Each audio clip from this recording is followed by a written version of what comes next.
Hi all, welcome to educators.com. I'm Harish, software engineer. In this session, we will learn about the conditional statements like if, else if, else, and switch. So by end of session, you should be able to understand why we are using these conditional statements and what are the different uses of using these conditional statements. So first, before going into if conditional statement, let's know why we need to use conditional statements. Let's say you have five conditions. Based on a condition, you want to execute lines of code. So based on different conditions, you want to execute different lines of code. So in normal coding, it's not possible. Like when you just go on declaring the statements of different conditions, it will execute all the statements. So how to execute a bunch of statements based on a condition? So to helpful to get that approach easy to implement, we have this if conditions. So let's start with this if condition. The if statement executes a statement if the specified condition is true. This means if the condition which has been declared within the if evaluates to true, it will execute the statements, or else it will not. Here in the syntax you can check we have declared a test expression, and inside this the statements. So whatever be the statements coming within the braces will be executed if this test expression evaluates to true. So like this we can have multiple if statements also. As in this example you can check I declared an if statement first saying number greater than 10, and then another if condition saying with the condition number less than 10. Apart from this multiple statements, we can also have nested if statements. As you can check in this example, I declared an if with a condition saying number greater than 10, and then if within that if saying with a condition number equal to 50. So if number equal to 50, I am printing that message to log saying number is equal to 50. So here in this flowchart you can check like here if starts from the top. If the test expression evaluates to true, it will execute the body of if, and then the other statements. If expression evaluates to false, it will execute directly the statements just below if. So this is a flowchart of if statement. So coming to else if. These statements will be executed when the if condition evaluates to false. Here is a syntax you can check. Like first we have declared an if with a condition, and then else if. So here if condition evaluates to false, then only else if condition will execute. That means it will check with the else if condition. If it evaluates to true, then it will execute the statements. So why we need to go with this if and else if? Why not with multiple if statements? The problem is if we use multiple if statements, the condition will be checked for each and every statement. Like the condition will be checked for each and every if statement. If the condition evaluates to true for each if conditional block, then it will execute all the statements within that if conditions, each and if. So to avoid that, to execute only upon one condition satisfaction and then skipping the other conditions, we can use this else if. Like if the condition within if statement evaluates to false, then only it will execute check for next else if, or else it won't. So this is one of the advantage of using else if with if. Here, similar to if statement, we can also have multiple else if statements. Like here in this example, you can check I declared an if statement saying with a number should be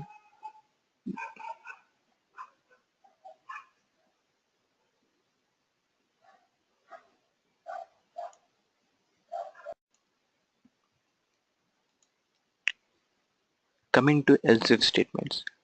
This statement will be executed when the if condition evaluates to false. Here in the syntax you can check first we have declared an if statement, then an else if statement. So the else if test expression will be evaluated only if the test expression within the if condition evaluates to false. So instead of that we can also use multiple if statements.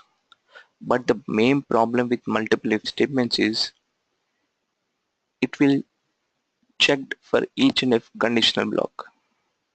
This means if the condition evaluates to true of first if, then also it will check for next if. So it will go on checking for each and every if conditions block. Whereas coming to else if the top condition, top block evaluates to true, then the next else if will won't execute. Okay. Similar to if conditional blocks, we can also declare multiple else if statements.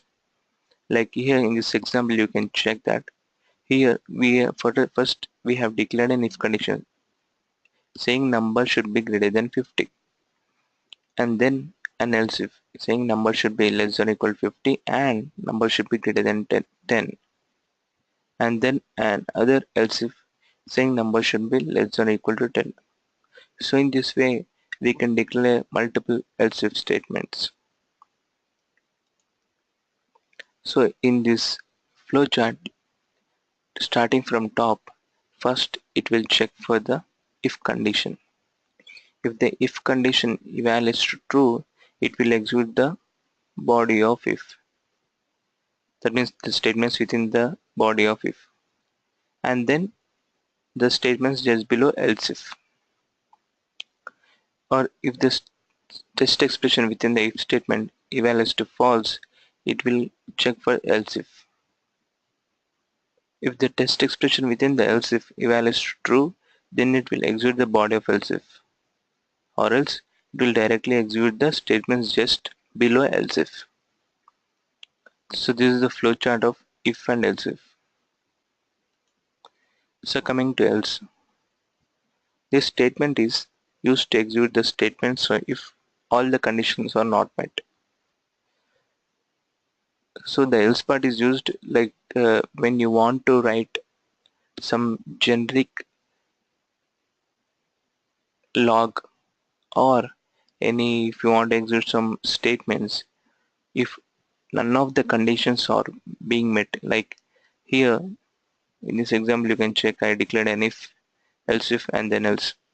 If both if condition and else if conditions are doesn't evaluate to true, then I am trying to execute the log saying number is less than or equal to 10. So the else block is used when you want to do some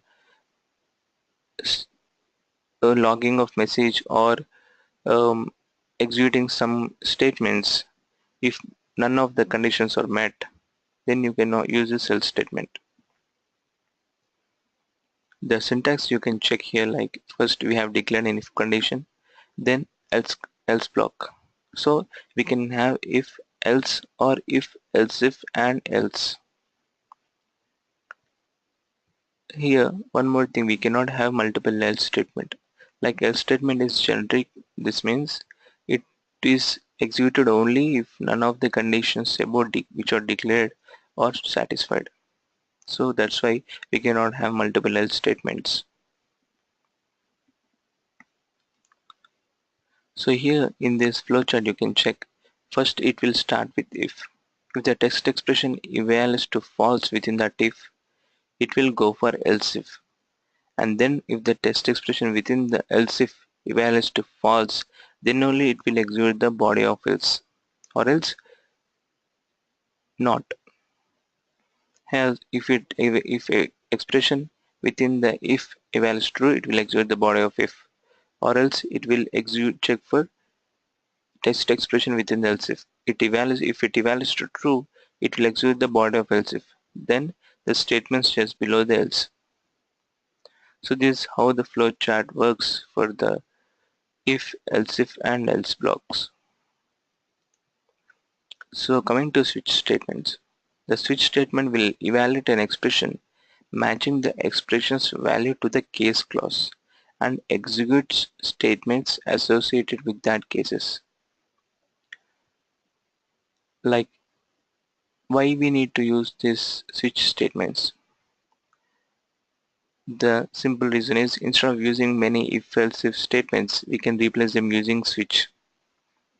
Like in, if you have many if and else if statements, so if you declare 10 or 15 if else if statements, that doesn't look good at all. So, and the code readability also doesn't look good. Whereas if you go with switch using the case statements, it will be easy to understand, like what's the main reason of this using the case, and what kind of statements are being executed within this case and else. Like here, this is a syntax where we will declare a switch keyword with an expression that can be checked whether if it evaluates to the value, like it can be a boolean or a primitive value, anything, and then it will be checked with the value, constant value of each case, like case 1, case 2, and then if it matches with any case where constant value, then it will execute the code block related to that case, and then it comes out of the switch statement. One more important thing which you need to take care is, we need to declare break for each case, and if you don't declare the break for each case, if it matches from case 1, it will start executing the code block within the case 2 also. So to make the code to be executed only to the matched case, you need to declare the break keyword. Apart from this break and case, we also have a default case within the switch statement, where if it doesn't match with any of the case, it will execute the default code block. Okay, as here in this example, you can check that I declared a variables grade with value as b and a result variable. So here in the switch statement, I am checking the grade value which is of b. So it won't, first it won't match with the case a, then it matches with the case b because the value of grade is b. So the result value becomes b grade, then it breaks out of the loop.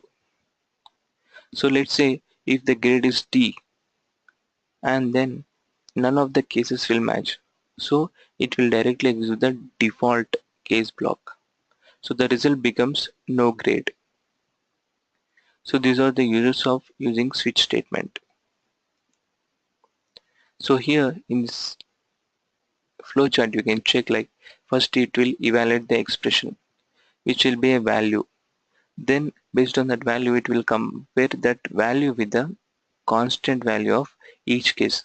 Like if it matches with case 1, it will execute the statements of case 1, or else it will execute the statements of case 2, or else it will go on checking the each case. If none of the case matches, it will directly execute the default case and then come out of the switch statement. So this is all about the switch statements.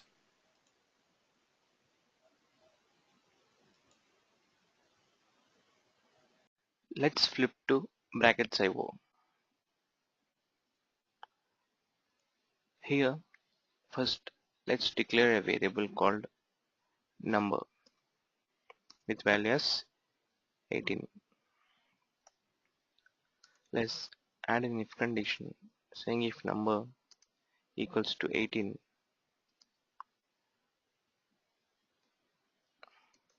write to the document saying the number is equal to 18.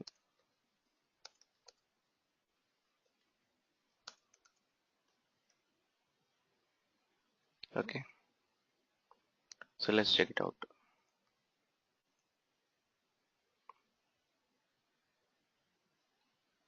So here the condition has been satisfied, and with that it has logged the message saying the number is equal to 18.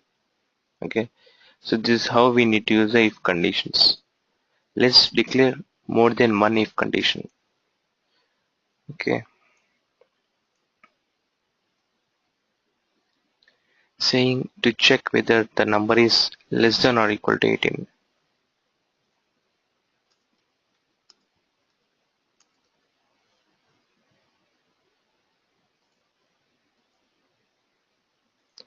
So here first it checks with the first if condition. So since it gets satisfied, it will execute the first if condition. Then it checks with the second if condition. So that's why here we are getting the second log also, which is the number is less than or equal to 18. So the problem here is if you declare multiple if conditions, those all conditions will be evaluated, and if it satisfies the condition, it will execute the code within that if block. So to overcome this problem, we have this else if. Okay, so here let's check now. So here you can check it has logged only a single message, that is which is in the if block. The message is number equal to 18. This means so once if condition is been satisfied, it will not execute the else if condition. Okay, so but now let's change it to the less than and check whether it will execute the else if or not. Yeah, you can check that it has there's change in the message. So it has logged as the number is less than or equal to 18. This means when it doesn't evaluate to true for the if condition, it will execute the else if block. So this is how if and else if works. Now let's execute with the else block, saying argument.write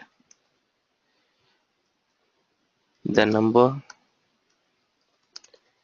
is not equal to 18. Okay, so let's make the number to 20.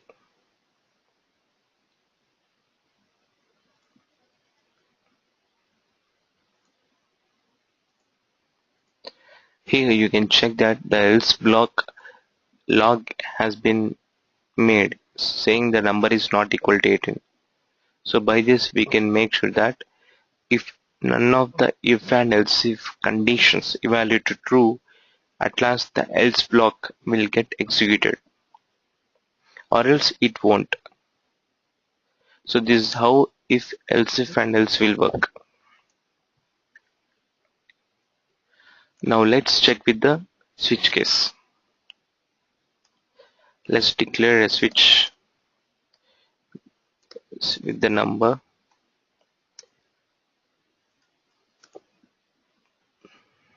case 20 document.write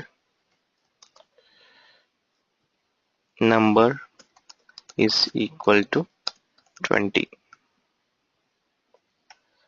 break default. Let's add a default case also, document.write saying number is not equal to 20.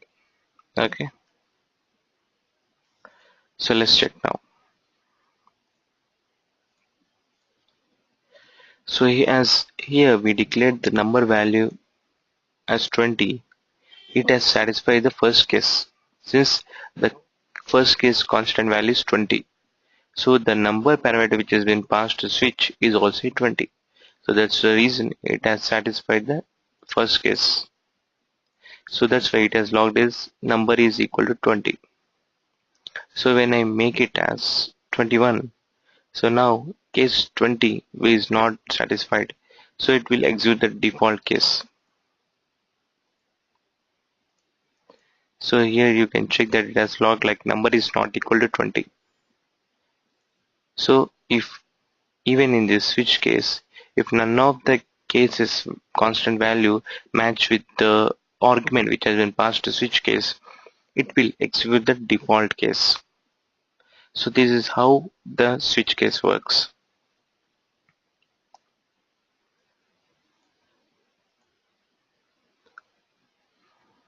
So that's all from this session. Thank you.